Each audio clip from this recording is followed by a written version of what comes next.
বিশেষ অতিথি হিসেবে উপস্থিত সাহেব রহমাতুল্লাহ সুযোগ্য খলিফা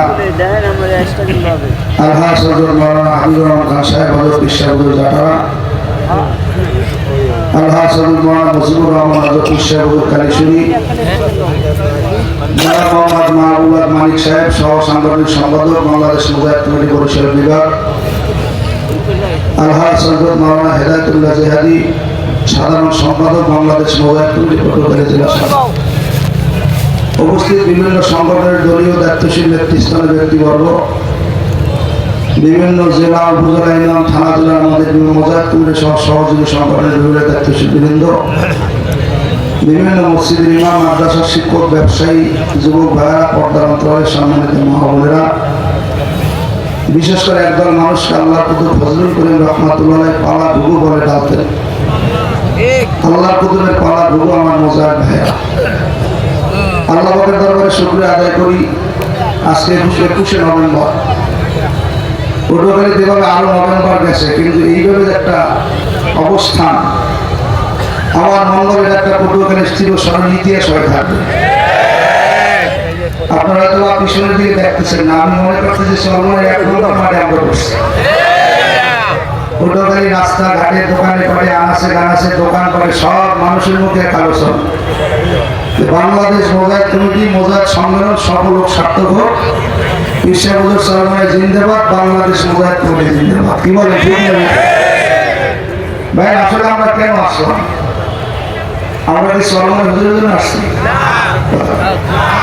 আমরা কি দুনিয়াটার উদ্দেশ্যে আসছি এই হাজার হাজার মানুষ সারা বাংলাদেশের প্রত্যন্ত গ্রাম থেকে এখানে খবর নিয়ে দেখবে সেই আঙ্গাবাড়ির প্রত্যন্ত গ্রাম মাওয়ারসর মাইয়ারসর আলিমসর গঙ্গারসর মধুনি সামুদ্রাবাদ তুলাতুলি ভেড়াগুন্ডা গোলগুন্ডা ঢালসর কুর্তিমুক্তি প্রত্যন্ত সব থেকে মানুষ আসছে অনেক আমাদের বাইরে আসছে যারা দুপুরে খায় নাই অনেক আমার বাইরে এমন আছে দুপুরে ইমামের দায়িত্ব কিন্তু নামাজ আজকে পড়ায় নাই অনেক আল্লাহর মধ্যে এমন আছে 12 টাকা ছিল না গতকালকে একটা মুরগি বিক্রি করিয়ে 12 টাকা দিয়ে আজকে সম্মেলনে আসছে আমি আজকে আসার সময় এক ব্যক্তি বলল যাওয়ার খুব ইচ্ছে ভাড়া নাই এরপরে হাত দিয়ে কিছু টাকা দিয়ে ভাড়া দিয়ে যাই এই যে এত কষ্ট করে আমরা এখানে আসলাম ফায়দা কি একটাই ফায়দা এখানে যতক্ষণ থাকবো ইনশাআল্লাহ আশা করা যায় আমার প্রতি কোনো গুণা হবে না জোরে বলেন আর এই মাহফিল কোনো ট্রেডিশনাল বক্তা না এই মাহফিল কোনো ট্রেডিশনাল বক্তার বয়ান না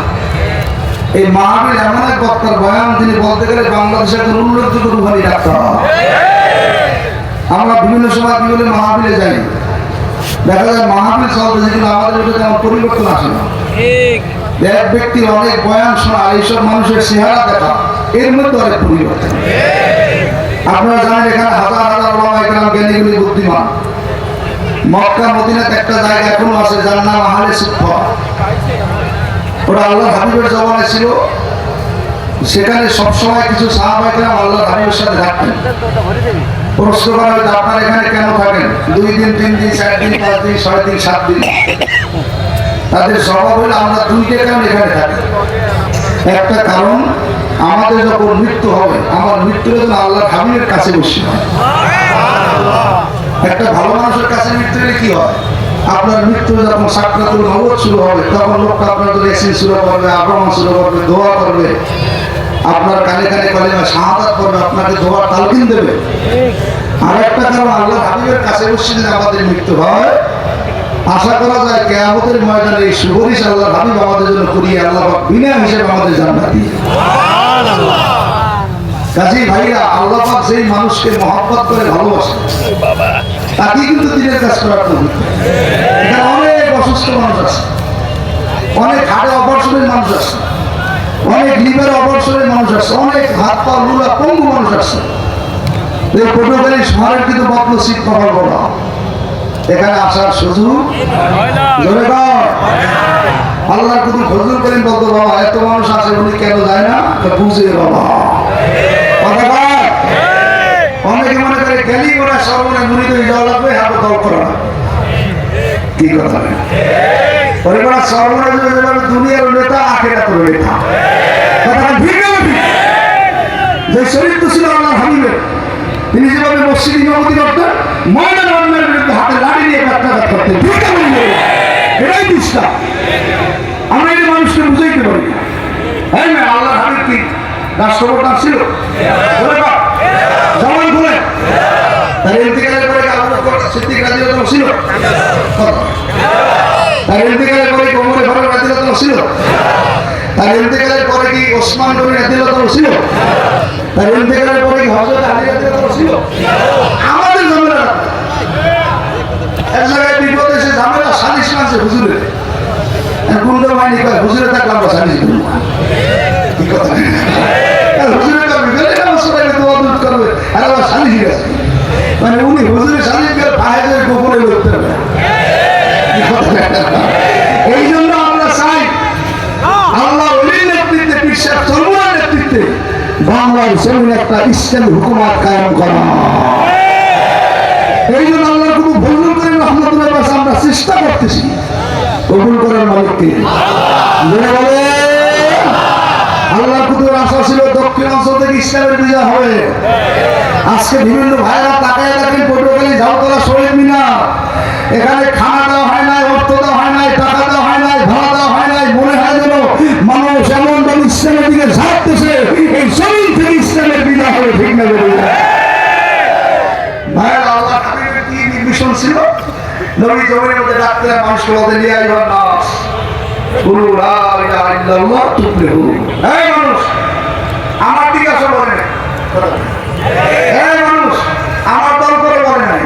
নবী বলছে এই মানুষ তোমরা সবাই কলেমা পড়ো, মুসলমান হও, তাহলে সব সফল করবে। নবীর দাওয়াতে সবাই খুশি, কিন্তু যখন আল্লাহ হাবিব জিহাদের নাম লইছে এই জন্য ভাইয়া আমি আপনাদেরকে বলতে চাই, গোয়ালের তো কিছু নাই। যেখানে আমাদের সাহেব বসে আসছে, আকাশে যদি সূর্যোদয় হয় এই বাতির কোনো দাম আছে? নিয়মতান্ত্রিক কিছু বলা লাগে, এই জন্য আমরা যারা টুটোপাট আছে আমরা কিছু আলোচনা করি। তবে আমি আপনাদের বলতে চাই, আল্লাহ রাব্বুল আলামিন যদি কবুল করে, ওই মানুষকে গন্তব্যে পৌঁছে যাওয়ার মাওলার সময় লাগে না। কথা বলেন ঠিক না ঠিক?